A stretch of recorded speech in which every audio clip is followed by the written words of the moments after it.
আল্লাহ রাসূল সাল্লাল্লাহু আলাইহি ওয়াসাল্লাম আরেকটা দোয়া করতেন, আল্লাহুম্মা আহসিন আকিবাতানা ফিল উমুরি কুল্লিহা ওয়া আজরিনা মিন খিজিয়িদ দুনিয়া ওয়া আযাবিল আখিরাহ।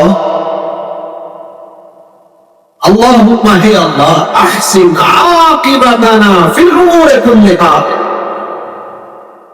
সব কাজে আমাদের শেষ পরিণাম সুন্দর করে দাও।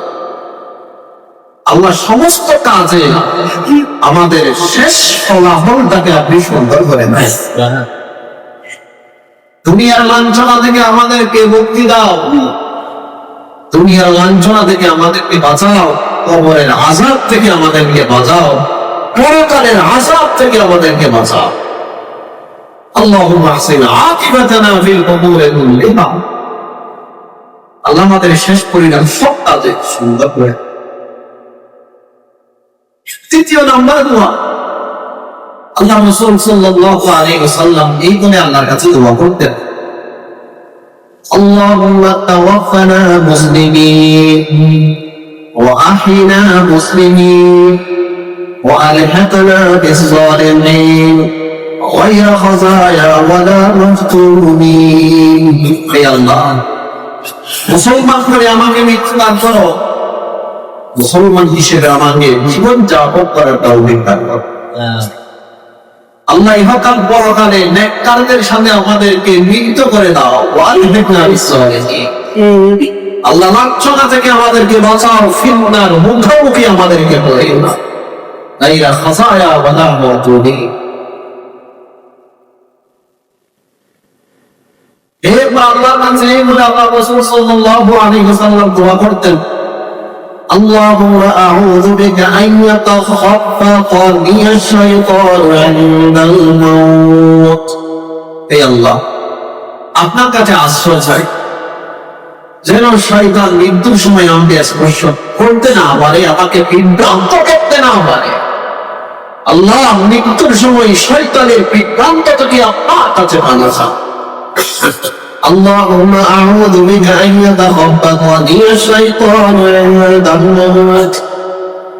এই দোয়াগুলো করতেন জনাবে মুহাম্মদ রাসূলুল্লাহ সাল্লাল্লাহু আলাইহি ওয়াসাল্লাম।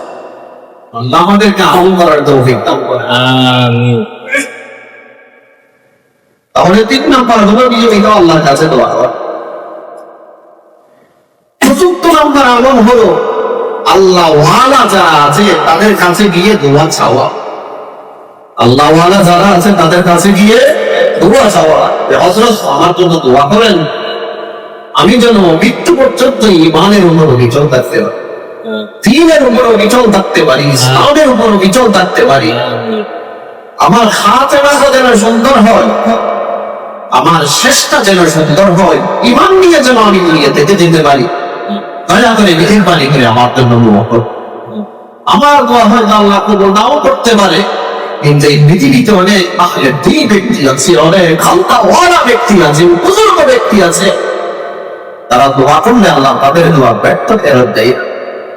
হযরত সুফিয়ান সাউরি রাহিমাহুল্লাহ তাআলা বিশিষ্ট একজন তাবেঈ, যারা হাদিস বর্ণনা করেন তাদের মধ্য থেকে একজন সুফিয়ান সাউরি রাহিমাহুল্লাহ তাআলা। হাদিসের কিতাবে প্রায় পৃষ্ঠাতে লেখা আছে হাদাথানা সুফিয়ান, হাদাথানা সুফিয়ান। সুফিয়ান থেকে উদ্দেশ্য সুফিয়ান সাউরি রাহিমাহুল্লাহ, তিনি হলেন আমিরুল মুমিনিন ফিল হাদিস। যারা হাদিস নিয়ে নিজের জীবনকে খাড়া করে দিয়েছে তাদের মধ্য থেকে একজন সুফিয়ান সাউরি রাহিমাহুল্লাহ। মুহাদ্দিসিনে কেরামের সবচেয়ে বড় একটা লকব হলো আমিরুল মুমিনিন ফিল হাদিস। সেই উপাধিটি পেয়েছে সুফিয়ান সাউরি রাহিমাহুল্লাহ।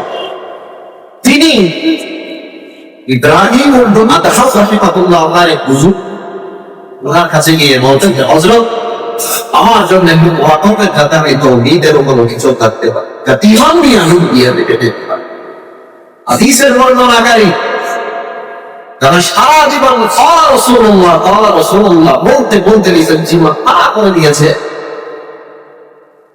সেই রকম একজন ব্যক্তি আল্লাহ হুজুরের দরবারে গিয়ে বলেন, হযরত আমার জন্য দোয়া করবেন যাতে সারা জীবন আমি ঈমানের উপর অবিচল থাকতে পারি, ইমান ধরিয়ে যেন দুনিয়াতে যেতে পারি, তাও তিনটে যেন দুনিয়াতে